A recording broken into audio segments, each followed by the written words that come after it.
As I get David all nervous because I said right before we went live to this recording, David, we're doing, which is something typical of me with causing David some stress before we go live. In the green room, David and I were talking about, the term ceasefire and what it meant and how this is all played out. And to be honest with you, do you believe the terrorist organization or do you believe the Western country that protects all walks of life? I don't know. If you're at the UN and you're a model UN citizen, I guess you believe the terrorist organization because it seems to be the most relevant. Because let's face it, how many hundreds of members, it seems like, want to destroy the one democratic country in the Mideast?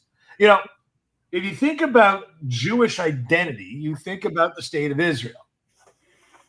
You don't think about Palestine. When you think of the Arab world, you think of Dubai, United Arab Emirates, Egypt, Jordan. You don't quite think of Palestine. And there's reasons why, and it's not in this podcast, but we've discussed it in the past. The focus of today is really about ceasefire.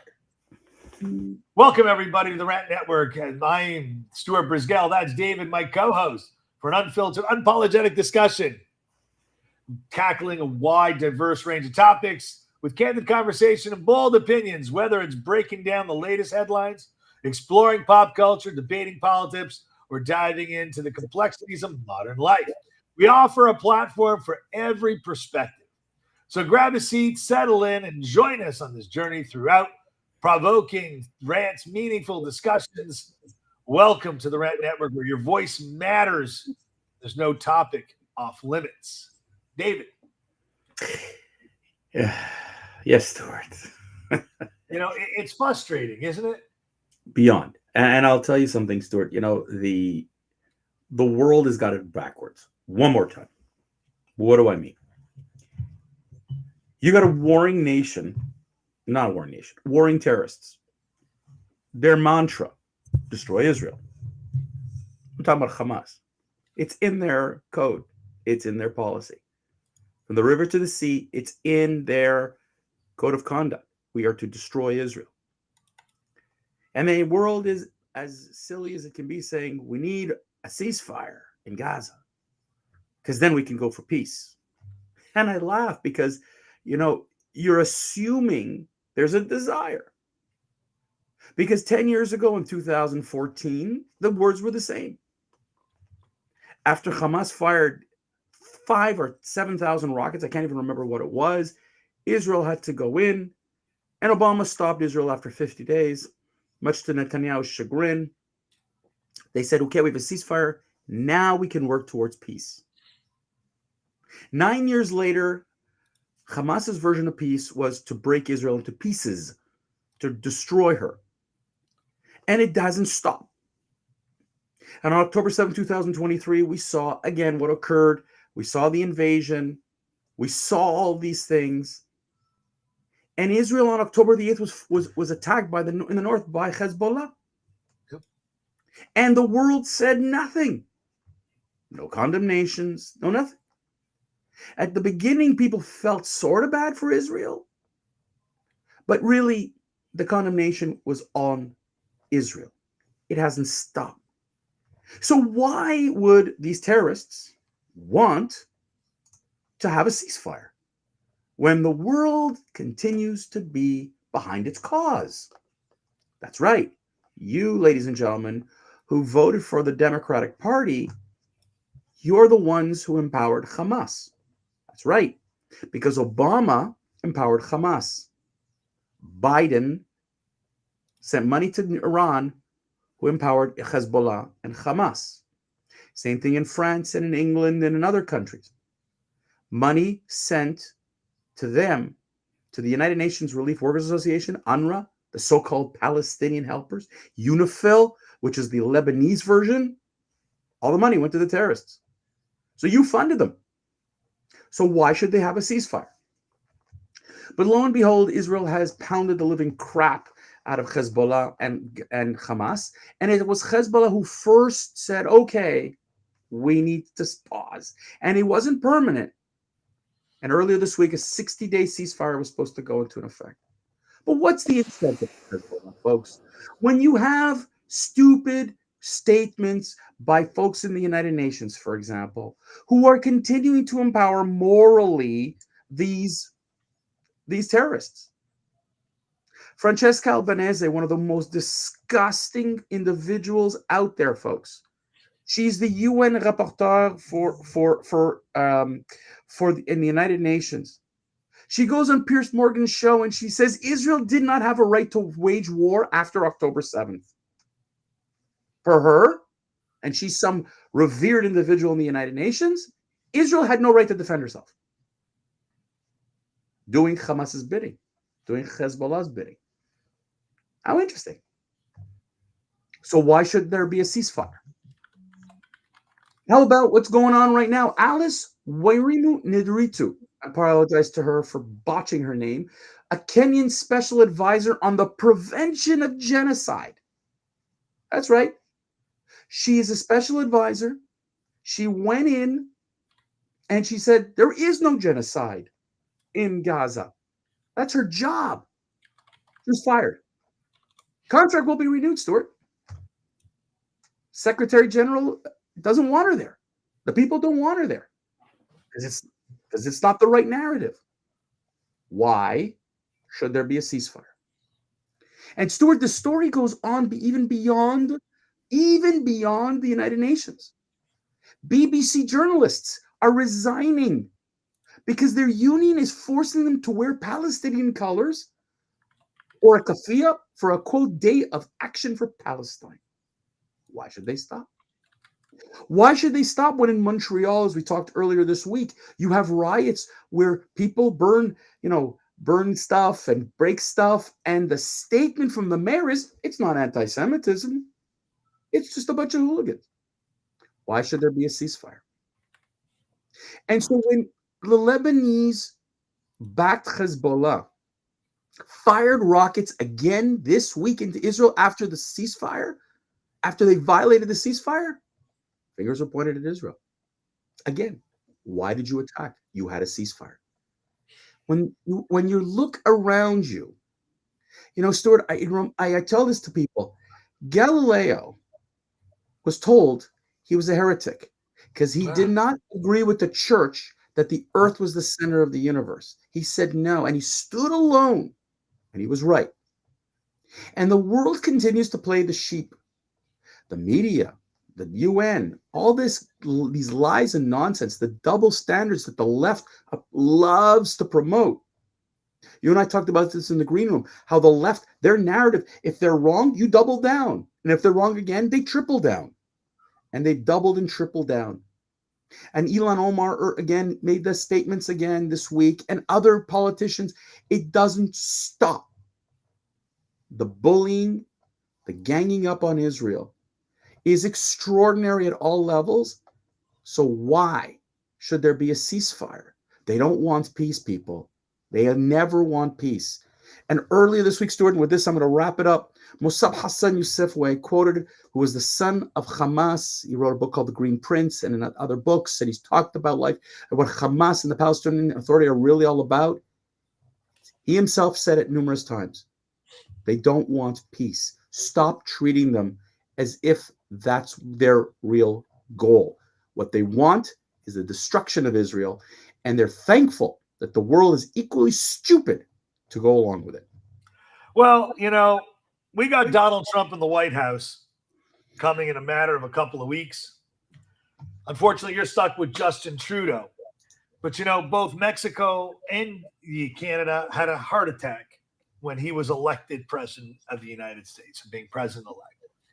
I think that this is the last few weeks that these insane left-wing nutbags are going to continue to exist, and that United Nations will be defunded, replaced, or eviscerated by the current administration coming in as a result of their insanity by blaming the victim.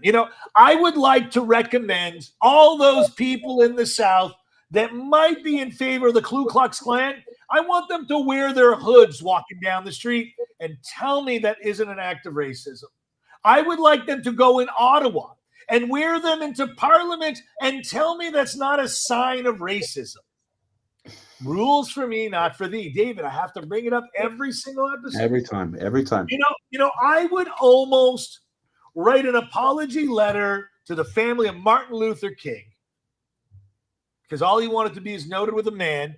And in Alabama, they wore those shrouds, and ask for permission, because they're also not in favor of what's going on. They've spoken out about it. But the facts remain. What's racist for you isn't racist for me. I am tired of the insanity. And you know what? I hope and pray that the new administration has the strength and fortitude on shutting down the insanity. The insanity of not only in the UN, not only in the ICC, but at California State, Detroit, Michigan, New York, and shut down the insanity. It's enough.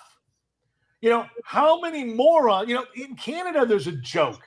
How many newfies does it take to screw in a light bulb? Apologize to all my friends that are from Newfoundland. One to hold the ladder, one to get the light bulb, one to go screw it in the wrong way. It's a joke. But at the end of the day, this is a very serious matter. There are women, children in Israel that were slaughtered and massacred on October 7th. If that happened in your town, your state, you probably shoot him yourself. You would become Rambo. In fact, that's the whole basis of the movie Rambo.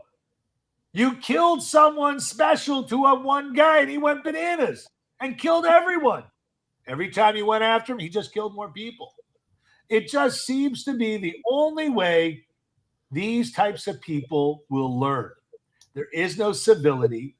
There's no desire for civility. They don't take the money that we give from around the world and give it to the people. They starve their people so that they will be convinced to go and martyr themselves. It's a better life when you're dead. And if you thought being dead was a good thing, I got to remind you something. I haven't heard anyone tell me it's a good thing. Have you, David? Stuart, I got to tell you, it's just fascinating. And I think that what somebody said earlier this week, October 7th happened to be Putin's birthday. I didn't know this, but it was Putin's birthday. And the attack was a gift to Russia so that he could focus on Ukraine and the world would take their eye off, because they knew Israel is the lightning rod and hated by so many in the world that would let Putin do what he wanted to do. And it's fascinating how the world, especially in the West, President Macron earlier this week said, you know what? France won't arrest Netanyahu if he comes here. We're not going to abide by the ICC. But didn't get really reported. It was very quietly, kind of under the rug type of thing. And there are a couple of other leaders who pulled off that kind of thing. But they're such sheep. They're such sheep for the slaughter. There was an interesting video floating around, Stuart, that I saw, is that for centuries, Christians in Europe fought off Muslim invaders. Okay, they wanted to come into Europe. They tried to invade. They fought them off. And now doors are open. Immigration is rampant, bringing in people from all kinds of countries. And without vetting them to check these people to see if what they're bringing with them adds to the society, it doesn't for a lot of them. And what ends up happening, Stuart, is they've changed the fabric of society.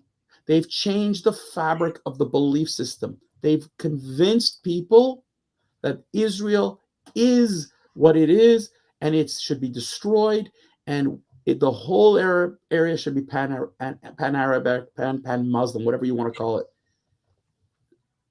People are sheep, and they're going to the slaughter. And when you believe haters, that's what you do. Yep. So when they called Donald Trump a racist and a fascist and a Nazi and all these comments, right? What they were really doing was calling themselves the names, the haters. They are the haters. And they're the ones who are going to send Israel into hell if the world doesn't wake up. The United States woke up. And we'll see how Donald Trump, and by extension, Elise Stefanik at the United Nations, and Marco Rubio as Secretary of State, God willing, and other members will fend off the left and the other countries with their stupidity. And you're right. I hope that Donald Trump cuts the UN hard and teaches them a lesson, and maybe evict them from New York even, because frankly, this is insane what they're doing. The United Nations is a body of bullies. It's a body of hate. People will tell me, but David, they do great things for climate change and they do great things for, for children, whatever. No, they're not. Don't buy into it. They are a hateful organization. That's what they are. That's what they stand for. And you're a sheep if you still buy into that type of narrative. That brings us to a close of another episode of the Rent Network. We truly appreciate you tuning in and sharing this time with us. Your support and engagement means everything in continuing to foster an open, honest, thought-provoking conversation. Don't forget, we're here every Monday, Wednesday, Friday, noon Eastern. Stay connected with us throughout our social media channels. Let us know your thoughts, questions, or topics. We'd love. Oh.